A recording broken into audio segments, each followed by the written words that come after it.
Pour the liquid metal into ladle.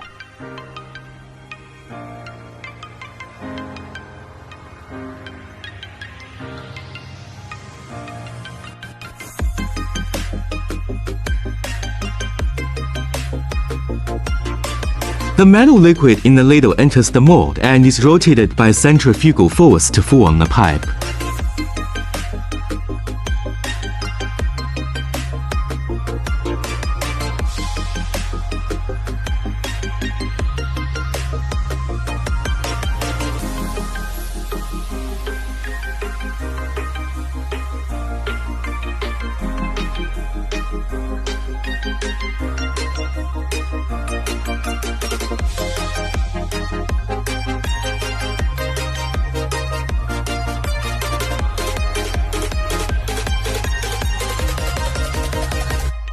After cooling, take out the tube manually or with a tube extubation machine.